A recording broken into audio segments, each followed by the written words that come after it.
Sex ही तो करना है बाबू, चाहे अभी करें या बाद में करें, शादी तुम्हारे साथ ही करनी है। फिर लड़के ऐसा बोलकर वीडियो और फोटो लेकर ग्रुपिंग का शिकार बनाते हैं। आइए एक कहानी से जानते हैं कि कैसे आजकल कॉलेज और हॉस्टल में रहने वाली मिडिल क्लास लड़कियां और शादीशुदा पुरुष भी ग्रुपिंग का शिकार हो रहे हैं। स्नेहा कॉलेज के प्रथम वर्ष में थी। एक मिडिल क्लास लड़की थी, घर परिवार की इज्जत करने वाली थी। इसका उद्देश्य पढ़ाई करके अच्छी नौकरी करना था।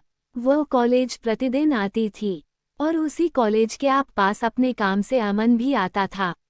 अमन की नज़रें जब स्नेहा पर पड़ी तो वो उसे निहारता रह गया। काफ़ी कोशिश के बाद भी अमन की बात न हो सकी। फिर अमन ने रोली से दोस्ती की जो कि स्नेहा की दोस्त थी, और रोली के जरिए स्नेहा से दोस्ती की। अमन ने बताया कि उसके पापा बड़े व्यापारी हैं और वो व्यापार के काम से ही रोज कॉलेज के पास आता है, और उसकी नज़रें स्नेहा पर पड़ी। अमन वास्तव में हैंडसम था, पैसा वाला था और व्यवहार तो ऐसा जिसे देखते ही कोई भी कायल हो जाए। मुकुल हर संभव प्रयास करता कि वो स्नेहा का दिल जीत सके और स्नेहा का पूरा अटेंशन प्राप्त करे। स्नेहा की हर छोटी बड़ी ज़रूरतों का ध्यान रखता था। कुछ भी काम हो तुरंत हो जाता था। धीरे धीरे स्नेहा का भी मन बदला और वो अमन को पसंद करने लगी। उसे ये एहसास हो गया था कि अमन के रहते अब उसे कभी किसी और की ज़रूरत नहीं पड़ेगी। धीरे धीरे दोनों की दोस्ती प्यार में बदल गई। दोनों जवान थे और जवानी के समय अपने अरमानों को दबाना हर किसी के बस की बात नहीं होती। अमन ने स्नेहा को बोला क्या वो शादी करेगी। स्नेहा चाहती थी कि शादी हो पर हाँ नहीं बोल पा रही थी, क्योंकि उसे पता था वो एक मिडिल क्लास लड़की है और अमन एक रईस लड़का। उसकी फैमिली कभी ऐसी ग्रैंड शादी नहीं कर पाएंगे। उसने दबे मन से बोला, देखो अमन, मैं तुमसे प्यार करती हूँ, लेकिन कभी हमारी शादी नहीं होगी क्योंकि मेरे पापा इतना खर्च नहीं कर पाएंगे। अमन ने हंसते हुए बोला, अरे मैं कौन सा दहेज मांग रहा हूँ, मैं तो बस तुमको चाहता हूँ। स्नेहा ने बोला, दहेज तो हम वैसे भी नहीं दे पाएंगे, एक साधारण शादी कर लें, वही बहुत है हमारे लिए, लेकिन तुम्हारे परिवार को ग्रैंड और महंगी शादी चाहिए। अमन ने बोला, हाँ चाहिए। तो एक काम करो, मेरे पास 1 करोड़ की सेविंग्स है, 50 लाख तुम रखो और शादी के लिए घर पे बात करो। ये बात सिर्फ मेरे और तुम्हारे परिवार के बीच होगी। स्नेहा ने सोचा आज के समय में एक लड़की के लिए कौन इतना सोचता है, और उसने अगले दिन अमन की बात मान ली। अब दोनों अपने जिंदगी में खुश थे।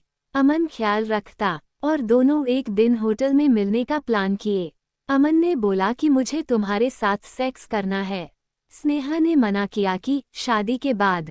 अमन बोला, शादी तो होनी ही है बाबू, और तुमसे ही होनी है, इसमें पहले बाद में क्या। अब तुम्हें देख के मुझे फीलिंग्स आती है, तो तुमसे ना बोलूं तो किससे बोलूं।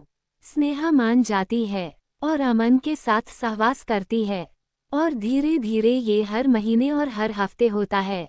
अमन ने मजाक मजाक में अदिति के साथ वीडियो बनाई। स्नेहा जानती थी कि ये मजे के लिए कर रहा है और वीडियो और फोटो क्लिक करने में उसका साथ देती, लेकिन बोलती इसे डिलीट करना। अमन बोला ठीक है। इसके बाद दोनों बाहर खाने जाते हैं और फिर अपने अपने घर चले जाते हैं। 1 हफ्ते बाद अमन फिर मिलने का प्लान करता है। स्नेहा खुश होती है और तुरंत तैयार होती है।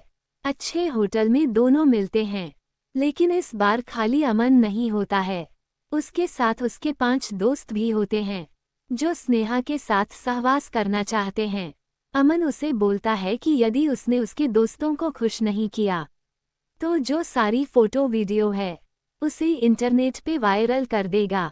स्नेहा के पास कोई उपाय नहीं था, उसने ऐसा ही किया। वो किसी कीमत पर नहीं चाहती थी कि उसकी ये बात उसके घर में किसी को पता चले। वो पुलिस में कंप्लेन नहीं कर सकती थी, क्योंकि उसे पता था पुलिस छानबीन करेगी और नाम आएगा। धीरे धीरे अमन के दोस्त और अमन सब स्नेहा के शरीर का फायदा उठाने लगे और कभी कभी किसी और अमीर इंसान से पैसे लेकर अदिति को भेजते, और मजबूरन एक पढ़ने वाली लड़की की जिंदगी तबाह हो जाती। अब वो अपना मानसिक संतुलन खो बैठती थी। उसके घर वाले उसका इलाज कराते और 5 साल के लंबे थेरेपी के बाद स्नेहा थोड़ा सही होने लगी थी। लेकिन आज भी उसके माँ बाप इस बात से अनजान है कि उसके बेटी के साथ क्या हुआ। आपको बता दें कि ये एक सच्ची घटना है। लड़कियों और लड़कों के साथ होने वाले इस कृत्य को ग्रुपिंग कहा जाता है, जहां पहले एक लड़का लड़की को फंसाता है, फिर बाकी लड़के और पैसे के दम पे दूसरे लोग भी उसका शोषण करते हैं। ग्रुपिंग की शिकार ज्यादातर कॉलेज और हॉस्टल में जाने वाली लड़कियां होती है और ज्यादातर शादीशुदा पुरुष भी इसका शिकार होते हैं। और ज्यादातर ये लड़कियां होती है जो मिडिल क्लास की हैं, क्योंकि उन्हें पता होता है कि ये तबका सिर्फ अपनी इज्जत बचाना चाहता है और ना इनके पास इतना पैसा है कि वो कोर्ट कचहरी कर सके। इस मैसेज को ज़्यादा से ज़्यादा बहन बेटियों तक शेयर कीजिए। यदि आपको भी कोई लड़का मिलता है तो उससे दोस्ती कीजिए, लेकिन अपनी लिमिट समझिए। यदि दोस्ती प्यार में बदल रही है तो इस चीज़ को अपने माता पिता के साथ शेयर कीजिए। धन्यवाद।